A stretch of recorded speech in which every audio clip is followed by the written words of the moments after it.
Y comenzamos con nuestro primer tema del día de nuestro segmento tributario. Me encuentro ya en compañía de Lorena Choquehuanca, ella es representante de la SUNAT. Bienvenida Entre Gente, ¿qué tal? ¿Cómo estás? Buenos días, Piero. Muchas gracias por la invitación. Como institución nuevamente estamos contentos de estar hoy en el programa para hablar de un tema bastante importante que es el ITF. El ITF. Algunos desconocemos este término, perdón. ¿A qué hacemos referencia cuando hablamos de ITF? Te comento, Piero. ITF hace referencia al impuesto a las transacciones financieras. Este ITF, conocido como ITF, es un impuesto que está en el Perú desde el año 2004 ya. Ok, recién. Este impuesto nos sirve para la bancarización de las transacciones financieras que realizan las personas naturales o las personas jurídicas a través de las empresas del sistema financiero. Perfecto. A través de los medios de pago que estén autorizados por norma. Ahora, yo te comento que si bien este impuesto de ITF está desde el año 2004, lo cierto es que se aplica en las grandes economías del mundo. O sea, está a nivel mundial este impuesto a las transacciones financieras y sirve para que las administraciones tributarias a nivel mundial puedan hacerle un seguimiento a las actividades económicas de los contribuyentes. Ok, Lorena. ¿A qué hacemos referencia cuando hablamos de bancarización? Interesante la pregunta, Piero, y es que al inicio hablé del tema de bancarización. Claro. La bancarización hace referencia al término de banco. Bancarización, entidades del sistema financiero, que sirve para formalizar la economía. A través de la bancarización formalizamos la economía, formalizamos las actividades económicas, las actividades comerciales, formalizamos el saber cuál es el origen de un monto dinerario, cuál es el fin. Y además, y lo más importante, la bancarización permite que la Administración Tributaria de Perú, es decir, SUNAT, pueda llevar a cabo acciones de fiscalización a sus contribuyentes a fin de evitar ciertos delitos que ya están previstos en la norma, como el lavado de activos o la evasión tributaria. Este impuesto lo pagamos nosotros los usuarios, ¿no es cierto? Una pregunta que todos deben estarse haciéndose en casita es ¿cuánto equivale este impuesto? ¿A cuánto equivale este impuesto? La tasa, o sea, ¿cuánto yo pago por este impuesto que es el ITF? En realidad yo te comento que la tasa del ITF, que es el impuesto a las transacciones financieras, es bastante bajito. La tasa es del 0.005% de la operación afecta. Si, por ejemplo, yo pago una suma de 1.000 soles, ¿a cuánto equivale? Tu impuesto de ITF, el cual tú pagarías en el momento de hacer la transacción en el sistema financiero, sería aproximadamente de 0.05 céntimos. Nada más, bastante baja. Esa es la tasa que aplicamos actualmente desde el año 2011. Como tú bien lo comentas, este impuesto, muy aparte de generar algún tipo de cobro, tiene la finalidad de poder tener en cuenta cómo manejamos el dinero dentro de nuestras familias, casas y empresas.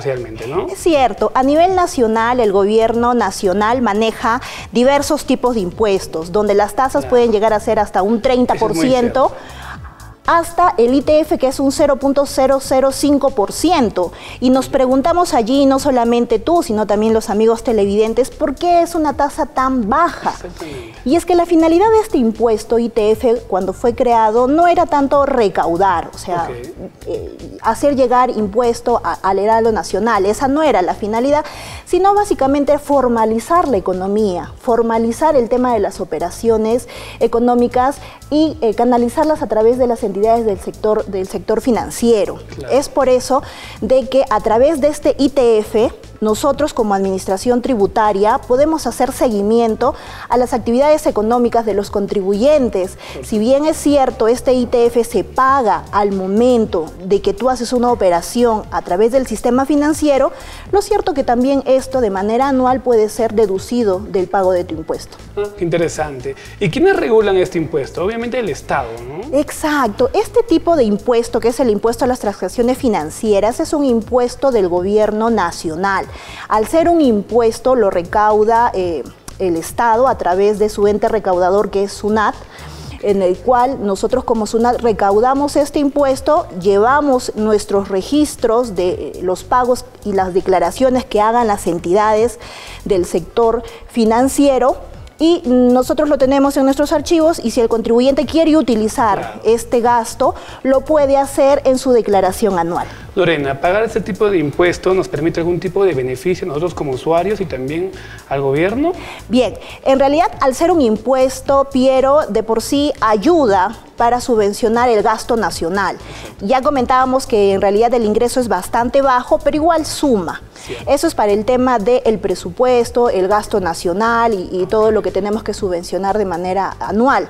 Para el tema del contribuyente, si bien también es un impuesto bastante bajo, lo cierto es que como se pagan las entidades bancarias mes a mes hacen una declaración de este pago que yo hago del 0.005%.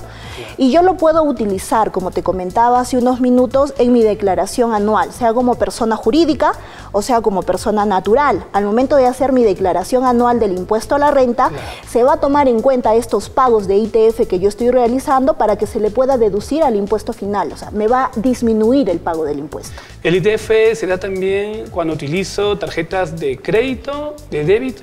En realidad, el ITF está destinado para las operaciones bancarias que tú hagas en cualquier entidad que forme parte del sistema financiero. En general, entonces. Así es. Muy bien. ¿Y qué operaciones bancarias no están sujetas a este impuesto? Bien, dentro de las muchas que tenemos, las más conocidas que no están dentro del tema del ITF son aquellas, los abonos que hacen los empleadores a sus trabajadores con motivo de pago de su remuneración o el pago de su pensión. Ese, por ejemplo, no está afecto al pago de ITF. Tampoco está sujeto al impuesto del ITF el pago que tú haces por el CTS, la compensación de tiempo de servicios. Eso tampoco está afecto. Entre las operaciones que sí están sujetas al pago de un ITF están, por ejemplo, cualquier abono o débito que tú hagas en una cuenta bancaria que tengas. Está exceptuada de esa operación siempre y cuando no sean cuentas del mismo titular. Por ejemplo, tú eres Piero, que tienes varias cuentas. Si son entre tus mismas cuentas, no está afecto a este pago o a este impuesto del ITF. Son cuentas diferentes. También está sujeto, entre las muchas que tenemos, al pago del ITF, los pagos que haces a las entidades bancarias, la adquisición de títulos valores como cheques de gerencia o notas, y también está sujeto lo que conocemos la mayoría de las personas, que es el tema de la transferencia de dinero, el abono de dinero. Eso también está sujeto al pago del impuesto del ITF. Una duda que me surge, si compro mi casa, un carro, ¿también está sujeto a ese tipo de impuestos? No, me parece que eso no está sujeto al pago de ITF. Ok. ¿Cómo y en qué momento se hace el pago de este impuesto? Bien, en el tema del pago del impuesto es bastante sencillo en realidad. ¿Por qué? Porque se paga de manera instantánea. Es decir, tú vas al banco, haces tu operación financiera, en ese momento vas a hacer alguna transferencia a tu cuenta bancaria, en ese mismo momento se te cobra el tema del impuesto del ITF. Además de eso, si bien tú lo pagas, la entidad bancaria a la cual tú estás acudiendo es un agente de retención que SUNAT lo ha nombrado para que en nombre de SUNAT te haga la retención de ese impuesto del 0.005% y luego estas empresas del sistema financiero lo que van a hacer es hacer una declaración mensual para trasladar ese impuesto que yo ya pagué en el momento de la operación y lo puedan trasladar ese dinero a SUNAT. O sea, son como un intermediario, ¿no? Hacen las veces de un intermediario, no tanto voluntario, sino obligatorio, porque así SUNAT lo designa para que las entidades del sector financiero puedan ser nuestros apoyos para el tema del cobro de este impuesto. Wow, realmente el tema es bastante interesante y yo sé que las personas en casa están teniendo en cuenta todo lo que tú nos estás comentando y quizás podemos caer en un error o tener alguna idea equivocada sobre este impuesto. En realidad, al ser un impuesto en el cual la tasa no es bastante elevada, en realidad no surge tanto la idea equivocada, sino el desconocimiento. Porque a veces vemos ese ítem en nuestros comprobantes. Y nos asustamos y nos ponemos pálidos, ¿qué es esto? No conocemos, ¿no? Exacto. Entonces ya sabemos un poco más a qué se atribuye ese concepto que aparece en el comprobante de tu transacción ante un sistema, ante una entidad del sistema financiero. Ya sabemos a qué se debe y que hay la posibilidad de que se pueda deducir este pago que tú estás haciendo en tu declaración anual. Lorena, ¿te parece si damos mayores ejemplos sobre bancarización para que nuestro público televidente tenga mayores referencias sobre el ITF? Claro que sí, Piero. El tema de bancarización realmente es un tema bastante interesante. Yo te comento, si bien te di algunos puntos sobre la bancarización que nos ayuda a formalizar la economía, claro, que nos ayuda a tener claro el origen y el destino de ciertos montos de dinero, que permite al Estado poder hacer seguimiento de las transacciones económicas de los contribuyentes, lo cierto es que esto está respaldado en una norma. Hay una ley que establece la bancarización de ciertas actividades y esta norma establece de que deberían bancarizarse aquellas actividades que superan los $1.000 o los 3.500 soles. Por ejemplo, esto lo aplican mucho los notarios. Cuando tú vas a un notario y llevas a cabo una transacción de compra o de venta, ahí el notario, si la transacción sobrepasa los $1.000 o los 3.500 soles, el notario te va a pedir que el pago se encuentre bancarizado. ¿Qué quiere decir? Que no sea un pago de mano a mano, es decir, que en ese momento se realice el pago, sino que lo hagas a través de una entidad del sistema financiero y que como representación de ese pago entregues el voucher. Entonces, el notario no te va a aceptar, por ejemplo, de que simplemente digas yo ya pagué, sino que en cumplimiento de la ley de bancarización, que lo que impulsa es la formalización de la economía, te va a pedir que lleves el voucher donde se consigna que se haya hecho la transacción financiera. Eso quiere decir bancarización, de que el tema de los ingresos sean a través de una entidad del sector financiero, que deje huella. El dejar huella quiere decir que se deje constancia de que efectivamente la operación se haya realizado, porque a veces también tenemos el caso de operaciones ficticias. Como tú mismo comentabas en un principio, estamos luchando contra el lavado de activos, el lavado de dinero, ¿no? Así es, la evasión tributaria. Y precisamente el bancarizar nuestras operaciones permite formalizar y sincerar el tema de nuestras operaciones, el tema de nuestros pagos. Es un tema de seguridad para nosotros mismos también como contribuyentes, porque tenemos un respaldo de que efectivamente la obligación se está pagando en ese Lorena, momento. realmente la información que nos has dado ha sido de bastante beneficio para todo nuestro público. Muchas gracias por esa entrevista.